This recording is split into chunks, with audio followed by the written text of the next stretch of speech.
What's going on, everyone, and welcome back to Powered by Primus. And in today's video, I'm going to be doing a top 10 on all of the character cards from Wave 1 and Wave 2. Now, I feel like we are in a pretty good spot as far as the meta right now, although I think there's still tons of exploration to be had. So I wanted to give you guys my current list and where we are at. Now, if you guys enjoyed this video, a like would be greatly appreciated, as it does show you guys support. And obviously, if you are not subscribed to the channel, make sure you guys become subscribed so you guys can catch all our videos as they become available. Coming in at number 10. Number 10 is all about Mirage from Wave 2. Now, it was really tough coming up with probably the last 3 or 4 of the top 10 list, but this character honestly had to make it for me. Now, the one thing that I did previously talk about is how this top 10 list is not just based on how much I like it or any of the other cases, but it's just how good the card is in the meta right now and just playing against it. Now, it's really crazy to think that a character that starts off in your KO area can be so powerful, but honestly, Mirage is extremely strong. Being able to flip it turn 1 to be able to look at your opponent's hand and scrap an action is very important, and it seems right now that it's actually very strong. Now, the benefit to you going first with this is that your opponent has absolutely zero chance to respond to it, and then now you get access to look at their entire hand. Now, even if you go on turn 2, being able to play it, your opponent didn't play anything on their turn 1, so now they have 4 cards that you're going to be able to look through, rip a card. Now, there are also things such as Espionage, which after you get to look at your opponent's hand, you get to play, choose a color obviously for the card that you want to scrap since you already know what you're looking for, and you get to scrap 2 cards in 1 turn. But now let's take it even a step further, and being able to scrap, let's say, 3 cards from your opponent's hand, and that's with combat commands. Now, playing combat commands on your character on the following turn or even on the same turn is that when you attack, you get to flip a character in your KO area from from bot mode back to alt mode and then back to bot mode, allowing you to do it again. Now, your opponent gets to go turn 1, you do whatever you want. Turn 2, you can flip Mirage, play Espionage, or even just play combat commands and strip 2. And then the following turn, you can continuously take away those cards, use Espionage, whatever the case may be. But really stripping your opponent's hand is really powerful, and that's why Mirage had to make it onto the list. Coming in at number 9. Now, number 9 is going to be Scrapple. Now, Scrapple is definitely not new to the game. He's been around since Wave 1, and he's really been kicking butt since the beginning. Now, Scrapple is a very key piece in the bug list, which is still running really rampant today. The deck is just really good, and Scrapple is just one of the main characters in that list. Now, Kickback is also on the options for available for this spot, but seeing as how Kickback definitely doesn't really have the survivability, it's why Scrapple really takes this spot over. Now, you flip Scrapple turn 1 and you put him into his bot mode, and it says Scrapple can take no more than 3 attack damage in a turn, which is pretty insane. That means that even if your opponent goes to attack with 15, 25, 40 damage, doesn't matter, the character only takes 3. Now, the other really good part about it is that he comes with 5 attack, which is a really powerful number for a 7-star character. So it usually runs in an all-orange deck, so this character is usually pumping out, let's go with 7 damage, and only taking 3 back no matter what, which is super powerful. The other thing about it is that if you flip it into its alt mode, you can KO one of your other Insecticons, or even himself if you really want to, he's about to die, whatever the case may be, and you can tap an enemy that has 13 or fewer stars. Now, yes, there are definitely some characters that are safe from this, seeing as how like the combiners are over, or once we have Dreadwing out, Omega Supreme, Metroplex, but beyond some of those characters, Scrapple can tap down anybody he really wants. Optimus Prime, Battlefield Legends, Starscream, whatever the case may be, being able to strip your opponent of that attack, especially if one of your bugs is about to go down, and then have things such as I Still Function to be able to bring Scrapple back if he is in his bot mode, flip him and then KO him again to be able to do the same thing can lead to some really nutty turns and can really do some crazy shutdowns on your opponent, and that's why he had to make it on the list. Coming in at number 8. Now, number 8 is Wheeljack. Now, Wheeljack is another Wave 1 character making it onto this list who has been fantastic all the way through Wave 1 and now through Wave 2 for the most part. Now, Wheeljack is really awesome. Whenever you upgrade one of your characters, you get to draw a card and then scrap a card, so really being able to cycle through your deck is really nice. Now, the one thing that really works out with Wheeljack is just his synergy. Now, when you upgrade one of your cards, which includes himself, you get to draw that card, which is really awesome, and then scrap one. And what's better than scrapping a weapon when it comes to Wheeljack? When we flip over to the other side, and it does say as long as you have a weapon in your scrap pile, he has both 3. Now, cards such as Power Punch and Grenade Launcher really let this character do an insane amount of damage, not to mention going away at end of turn, so even if you attack with a different character first, you get the benefits from those, and then they go away to be able to feed Wheeljack that Bolt 3. Now, Wheeljack has always dealt an insane amount of damage, which is why he's on this list. But the thing that makes him especially powerful and has really put him in a great spot coming into Wave 2 is Steamroll. Steamroll essentially gives the character Trample, or the same ability that Grimlock has, that any excess damage dealt to a character, your opponent gets to choose to put the remaining damage on one of their other characters. So all those turns when Wheeljack was swinging for 16, just KOing a character, now he's swinging for 16, still killing a character, and then maybe even killing a second character if going up against a combiner list that just, they don't have a lot of health, or even if you're just hammering a big character who only has a few health points left, and then putting that onto someone else, either really setting them up to be finished off the next turn, or again, possibly getting 2 KOs in one turn. Wheeljack has always just been a monster of a card, and with Wave 2, he's just gotten better, which is why he's on our list. Coming in at number 7. Now, number 7 is Bumblebee from Wave 2. Now, there is a whole lot to talk about this character, as there is really not so much to talk about this character, so let's get into it. Now, Bumblebee is really powerful. While in his bot mode, he has 6 damage, which is a lot of damage. He has 14 health, which is really awesome as well. Now, this is a 10-star character, so those stats at least make sense. But really being able to hit for 6 and 5 while in these modes actually makes a huge difference. But Bumblebee's not only powerful with just his attacking, it's his abilities that really put him through the roof. Now, while in his bot mode it says when this attacks, you can scrap an action from your hand. If you do, draw 2 cards. Now, as you can already tell by just that, the synergy with him is going to be really good.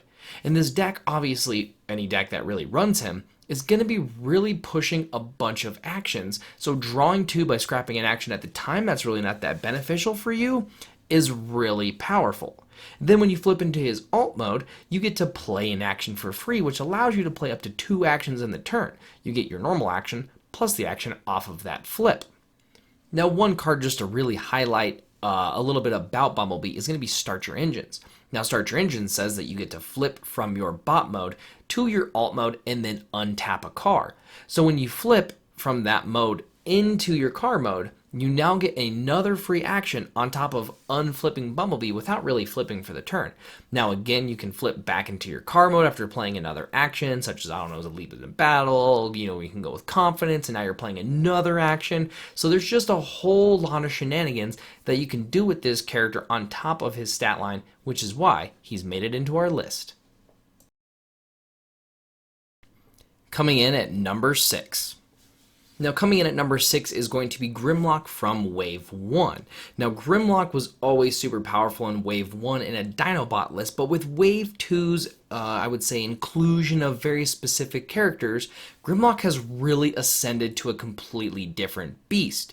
Now, the one thing that I will highlight with him automatically right off the bat that makes him so powerful is the fact that he comes with that built-in steamroll. Now, there are tons and tons of little guys for him to chomp on with Wave 2, and a lot of those characters are definitely being played all over the place, so Grimlock definitely gets his full on that trample by really smashing through one character and carrying over all of that excess damage to another character. Now, like we talked about earlier with Wheeljack and Steamroll, your opponent does get to choose where to put that damage, but the difference here is that Grimlock has 1 more point of damage than Wheeljack and doesn't require the Steamroll card to be able to give him the trample. It's built in. Now, the other really powerful part about this card doesn't really seem like it would mean a whole difference, but it's Jaws of Steel. Now, Jaws of Steel is a utility which makes a huge difference. Right now, there are tons of things going around that break armors, that break weapons, all that good jazz. But Jaws of Steel gets around it because it's a utility. The cool part means that you can still put a weapon on the character to really keep bolstering that damage. But the Jaws of Steel gives him Bold too. And surprise if Grimlock is in heavy orange lists, really trying to run over your opponent, so Bold 2 is always going to be a fantastic thing. Now we're going to get into a character later on that's farther higher up on this list that really gets to give Grimlock a lot of damage, but you can really be attacking with Grimlock for up to 17, 18, 19 damage a turn with just one attack, with really not putting a lot into the attack, and it's definitely gonna mow over your opponent. The other thing about Grimlock is that he's just still good on his own. In the Dinobot list, he still gets tons of support from other cards, and he can still be putting out an insane amount of damage, and that is why he's made it into our list. Coming in at number 5.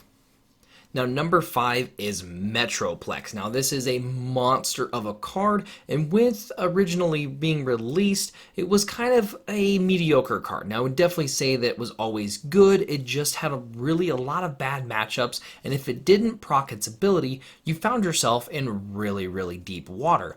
However, with the release of Wave 2, Metroplex has gained access to even more cards to make sure that you are always proccing him, and he is definitely a fantastic character card now.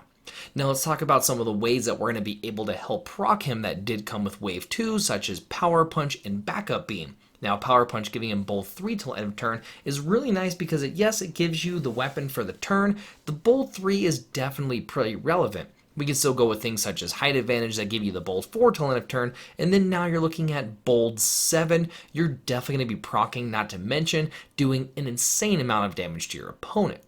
There are other things too which are really nice, and that's Mining Pick. Now, Mining Pick says when the upgraded character attacks, you get to plan 2, and you get to get +2 attack on top of that. So now you are attacking for a base 8 damage, and you get to plan one of those double oranges, double blues, even a couple of whites, whatever you want on top of your deck to really help you flip into the things that you need if you don't happen to have access to another card that gives you Bold, which I'd be very surprised about. The other thing that makes Metroplex so fantastic now is the fact of all of the cards that get to help him flip every single turn. Now, originally we had Rollout and we had Rapid Conversion, which are both really good cards in the deck.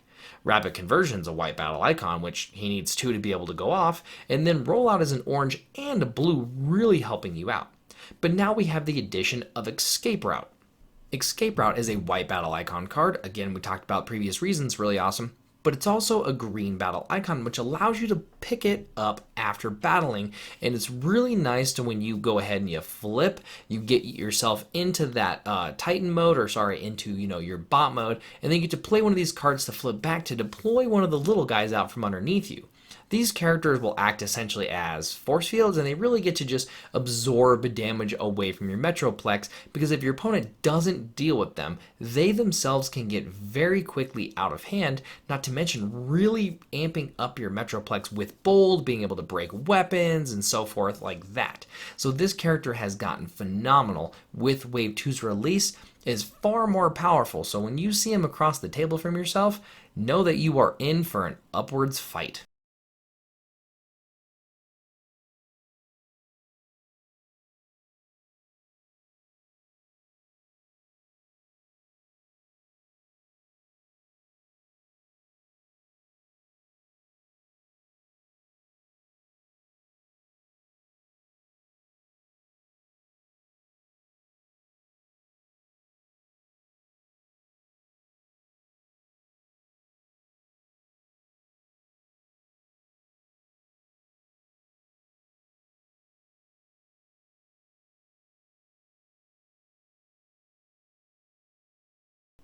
Coming in at number 4.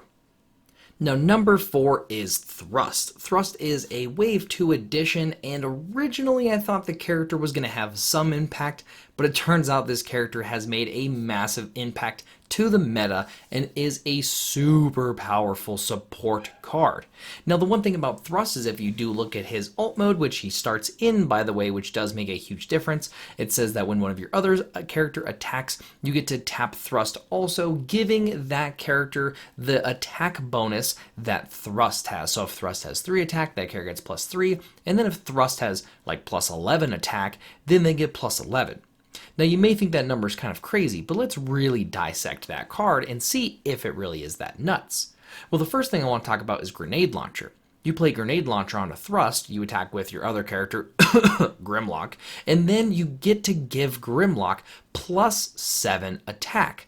3 from Thrust's base, 4 from the Grenade Launcher, and then now your Grimlock has 13 base damage before flips, which makes a huge difference. I did originally talk about that Grimlock, or even a Wheeljack, or RC is another one that's been rolling around with Thrust, where they just get to pump out crazy numbers of damage. Now, if we want to take this one step even further, you play Grenade Launcher for your upgrade for your turn, and then you play Reckless Charge for your action for the turn. Well, now in that same scenario, you attack with Thrust and Grimlock, or I'm sorry, you attack with Grimlock, tap Thrust. Well, Thrust is going to give him +3 base, putting you at 9. You're going to get the +4 off of the Grenade Launcher. Now you're looking at 13, and then you're getting +4 off the Reckless Charge. Now you're looking at 17 base damage, again, before your flip. So if you happen to have the Jaws of Steel on your Grimlock, you are really putting an insane amount of trample damage into the mix. Same thing goes for if you're attacking with RC and you give that same boost over here to Thrust, then RC is going to have all of that crazy pierce damage. You get to keep Grenade Launcher at the end of the attack because technically Thrust never attacked. The other benefit is at the end of the turn, yeah, you put 3 damage onto Thrust from the Reckless Charge, but that's it. You get to do so much damage, and Thrust is super powerful. Even after your opponent deals with your other threats that they're trying to go for, you flip Thrust into his bot mode, where now he has 5 base damage, and now still has that Grenade Launcher, and you're still ready to put out a crazy number of damage out there to most likely finish off your opponent. Coming in at number 3. Now, number 3 is a combiner. Now, originally I was really debating about if a combiner would really be able to make it onto the list or not, and then I started to look at all the different combiners. And most of the combiners themselves are fantastic once you get them out, but really the difference here with Superion is that Superion is considered a finisher, right? So you can get an Optimus Maximus who's going to do a bunch of damage, but you're really not going to be sealing the deal when the character team themselves are really where the power's at. I would say the same thing is really the most part for most of the combiners, except for Superion. The other part about this list I did talk about is really how impactful they are into the meta and how really good the deck is. And Superion is definitely the best of the combiners when it does come to combining. So if you thought Optimus Maximus and the Sentinels were going to make it into this spot, you're wrong. It is going to be Superion from me. Now, the reason why Superion is in here, besides all of those previous reasons, is just what Superion does. Now, Superion has a base attack of 6. It's really not that crazy. Good damage. 1 armor, which is pretty nice, but not really that good. But it's in its abilities. Now, it has a base of Tough 2, which is really powerful. If you happen to get out a sparring gear, or if you go with a reinforced plating, which the decks that run this definitely are having those cards, now you're looking at Tough 4, and that is a crazy number. Even going without the armor, with there is as much armor hate around as that there is, it does still always have Tough 2, which is very powerful. Now, the bold in it's really not that necessary, but then we get to the Pierce 3. Now, 3 Pierce every single turn is really nice. Now, as much as you think it's really not that impactful, the Pierce 3 makes a huge difference when usually the lists that are running Superion are definitely heavy blue and rely a lot more on direct damage, which brings me to my next point why Superion is fantastic, is that when you combine, you get to deal 3 direct damage to an enemy, which if you have been playing the deck correctly, your goal is to finish off a character with that Pierce 3 when you combine, and that when you go to attack, you get to KO another character off of the Pierce 3, meaning that you're knocking out 2 characters in 1 turn, which is very, very powerful. Coming in at number 2. Now, number 2 is Starscream, Decepticon King. Now, I really struggled between putting this character in the number 2 slot versus the number 1 slot, but I didn't want my biased opinion to get in the way of true facts, and that's why Starscream is coming in at number 2. Now, Starscream is an absolutely insanely powerful character that just has so much utility and power behind cards. Now, if you look into Starscream's bot mode, it says that each time that you flip an Decepticon crown on attack or on defense, so when battling, it gets +3/+3. Now, the thing that I talked about originally with this character is that these stack. So if you're attacking and flip 2, you get +6/+6, or if you're defending and you flip 2, you get +6/+6 on the armor side as well. So this character can get very out of hand for your opponent the later and later that Starscream gets to stick around. I recently had a match where my opponent had 3 characters left against my lonely Starscream, and it turns out you don't get to deal really any damage to Starscream with cards like Security Console. Now, Security Console says that when the upgraded character defends, you get to draw a card and then plan a card. Well, what's better than putting a Decepticon crown on top of your deck, allowing you to flip 2 more on defense, which is awesome, but then also giving you that +3 armor. And then crazy thing is, if you get to attack or you get attacked again in the same turn, you can then proc it again, putting that Decepticon crown back on top, and then now you're getting +6 armor against the second attacker, and then good luck with them getting through 7 base armor. It's a lot. And then, surprisingly, if you do it a 3rd time without flipping anything else other than that, then you're looking at 10 armor, and that is insane. Now, the next thing that when it comes to this character is Mining Pick. Mining Pick is so powerful with this character. When you attack, you get to plan 2. Obviously, we want to be putting 2 crowns on top of our deck here, and then when you get to attack, because you plan 2, you get +3 damage off of the Mining Pick, putting you at 9, and then you do flip those 2 crowns, putting you at 15 base damage. Oh, it is so amazing. I am absolutely loving this card right now. It is my personal number 1, but this card is super solid. Now, if you flip over into his alt mode, it says you get to return a card that lets you plan from your scrap to your hand. Now, the one thing that is really powerful about this is we're going for those mining picks, we're going for those security consoles, or even curveball. You can go through a few other cards that allow you to plan, which are also really nice. Those other 2 are definitely our main targets, but Starscream is absolutely a monster of a card. He is definitely a huge threat when you look across the table and do see that your opponent is running him. 13 stars is very accurate for how powerful he truly is. Coming in at number 1.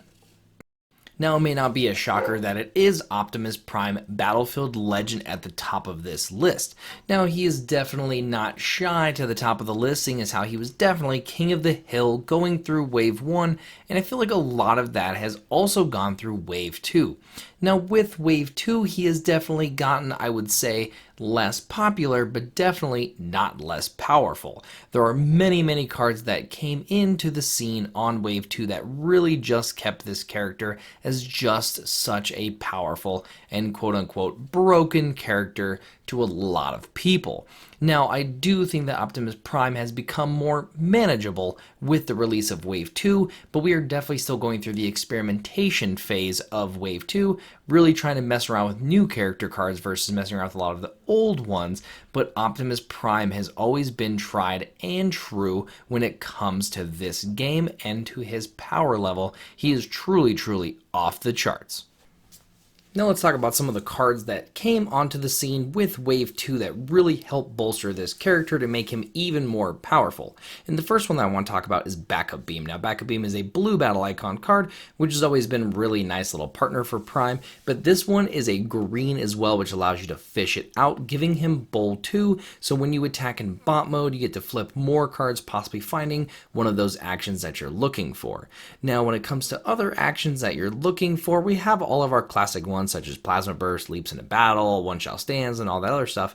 But now we have a few more in Heavy Handed, which you have 13 stars. Most time, especially early game, you're going to be bigger than anyone else other than a combiner that happens to come on the scene, or an Omega Supreme or Metroplex that are around.